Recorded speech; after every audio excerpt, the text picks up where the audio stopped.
I recognize the member for Oak Bay Golden Head.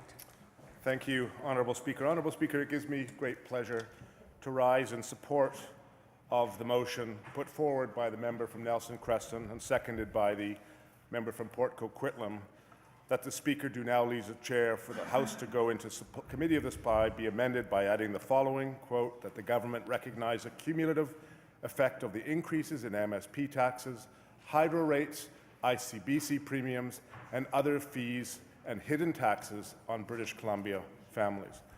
Honourable Speaker, I rise in support of this for numerous reasons. The first, of course, Honourable Speaker, is that this government is proud of its AAA credit rating and its balanced budget. I am proud of a balanced budget. However, Honourable Speaker, the choices this government has made are such that it is those who can least afford it who are the ones paying the consequences or paying the costs of balancing the budget. It's a biased budget, one that puts the poor, those with disabilities, those who can barely make ends meet, families, second, and puts vested interests, the development industry, first and foremost. Honourable Speaker, this government touts the fact, through self-congratulatory rhetoric, that it is fiscally responsible. Honourable Speaker, let me be very clear. This government is fiscally reckless. Take Site C, for example. The biggest item by far in the budget that is not being addressed in detail. An item with an $8.7 billion price tag that will almost certainly come around 12 to 13 billion when all is said and done. A project that received virtually no attention in this budget and only had one line item to it. That's Site C, as mentioned previously by the minister up before me. The Premier recently stated that she wanted to move this project past the point of no return, and that was in quotes. But in her haste to get to yes, she is throwing fiscal caution to the wind. The government is pushing forward with a massive pet project that was created for a yet-to-materialize LNG industry, a project that has seen numerous cost overruns already, and yet it has barely started. This government is ploughing forward with a substantial risk that is borne on the backs of BC taxpayers, those who are not only paying the price through increases in MSP premiums, through increases in hydro rates, through increases in ICBC premiums, but they're also being burdened with debt for years to come for a yet-to-materialize LNG industry. A project that has seen, as I mentioned, numerous cost overruns. The government wants to appear to be fiscally responsible, but, Honourable Speaker, it's gambling with our tax dollars. Why are we pushing ahead with a project that is riddled with legal challenges and massive environmental consequences? Why is the government not taking a step back and putting the interests of regular working people first and foremost? The British Columbians who actually vote the MLAs in here, why are they not putting their interests first? Why is this government not taking that step back? British Columbians want this government to wait for the report from the Auditor General, who is currently examining the Site C project, and learn whether this project is actually fiscally sound.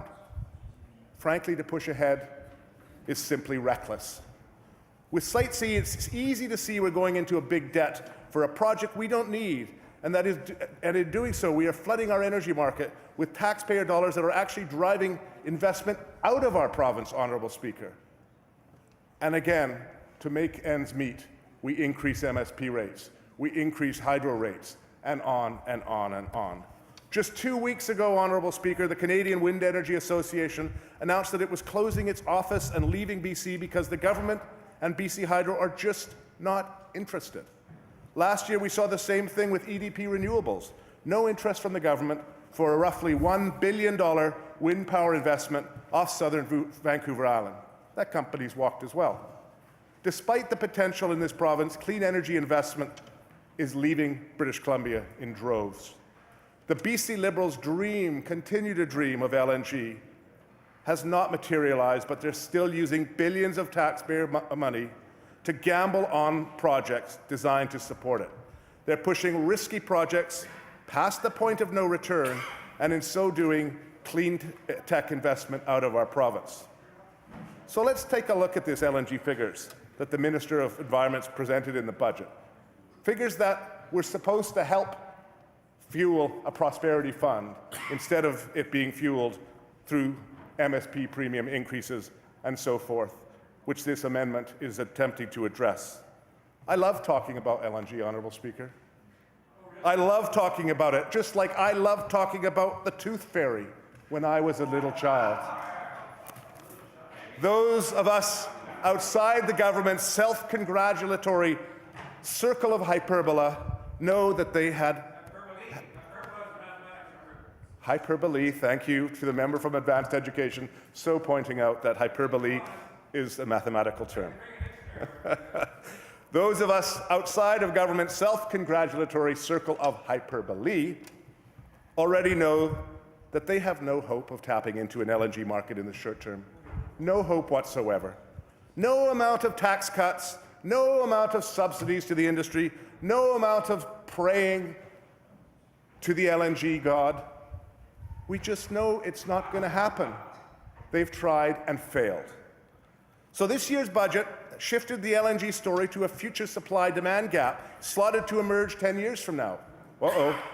Never mind the, and I quote, unforeseen global conditions. So how are we going to make ends meet?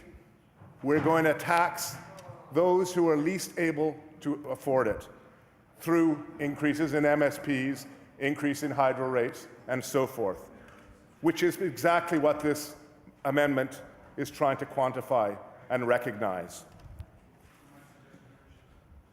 Now we're talking about LNG in say, the mid-2020s, something that I've been saying for quite some time.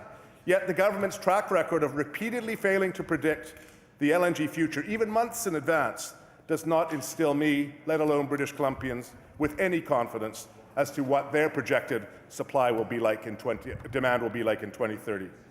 On the demand side, Honourable Speaker, there are challenges as well. While the increasing competitiveness of renewables, as recently highlighted by Brattle economists, it seems unlikely that demand projections illustrated by the curious unlabeled graph in the 2016 budget document will be accurate either. Simply making up numbers, Honourable Speaker. This government is chasing a falling market in which it was a late player and throwing good money after bad. So, Honourable Speaker, let's take a look at this Prosperity Fund in a little more detail, because this is a fund that the government promised to implement through a vast amount of monies coming from LNG revenues. But instead, Honourable Speaker, we see increases to the MSP premium, to hydro rates, and so on, in order to fund the Prosperity Fund on the back of individual taxpayers. I've always advocated, Honourable Speaker, that it's our responsibility as legislators to not think merely of today's British Columbians, but also those of future generations who will follow us, though in a more responsible, realistic manner than the government's LNG for our grandchildren rhetoric mantra. Indeed, this is the main reason I chose to run for office in the first place. But the fact is that if this government were serious about reducing the debt of this province, they would not grow the debt of this province each year. They would not create a loophole allowing them the ability not to pay down the debt with surplus revenues, but in fact use taxpayer money for political posturing, which is what the Prosperity Fund is all about. But it gets worse, Honourable Speaker. My fears were confirmed when I looked into the specifics of the Prosperity Fund, being funded through taxes on those who can least afford it, the subject of the amendment before us. Let's break it down. We have $100 million going into this Prosperity Fund this year. And according to this year's budget, no further investments in our province's savings account in any subsequent year. That's hardly prudent fiscal planning, and curious, it's in a year leading up to the election. Then of that $100 million, Honourable Speaker, this government's putting a full half of it towards debt retirement. Hang on, that's not $100 million, it's $50 million in the Prosperity Fund. But then they actually say, Honourable Speaker, that only 25% of the $100 million will be saved, while the last 25% will go towards, and I quote, government priorities, end quote. Clearly, MSP premiums are not a government priority. What is a government priority? Probably boutique handouts as we move into the election year in May of next year. In fact, when we tone down the self-congratulatory rhetoric that this government is issuing and tune into the actual numbers, we find that this government's $100 million prosperity fund is actually a one-time investment of $25 million. This is a blatant misrepresentation of how tax dollars are being spent, Honourable Speaker. Also, the government can try to mislead the voters of BC that their empty promises are not actually empty. They're doing this to create a potential political play to try and tempt the opposition to vote against prosperity. That's shameful, Honourable Speaker. Nothing more than political posturing in the hope that they can turn around and say that the opposition votes against prosperity. Honourable Speaker, this opposition votes for prosperity. But prosperity, Honourable Speaker, is more than just the bottom line in the so-called prosperity fund. Its prosperity is social prosperity. It's environmental prosperity. It's fiscal prosperity. It's triple bottom line prosperity, Honourable Speaker. For this government, Honourable Speaker, prosperity simply means prosperity for those who happen to give them large donations to ensure that they remain in power. It is not a prosperity for all British Columbians. It is a very limited prosperity. So, Honourable Speaker, with that in mind, and in light of the fact that the motion to amend the statement that the Speaker do now leave the chair is before us, I will, at this time, introduce notice to sub-amend that motion with the idea of adding the following. I move the following sub-amendment. Be it resolved that the motion, quote, that the Speaker do now leave the chair, end quote, be amended by adding the following. That the government recognize the cumulative effect of increases in MSP taxes, hydro rates, ICBC premiums, and other fees and hidden taxes on British Columbia families, and I continue, and in order to ease the burden facing these families, support rolling the current regressive and unfair MSP premiums into the income tax system in a revenue-neutral manner to create a progressive health care levy.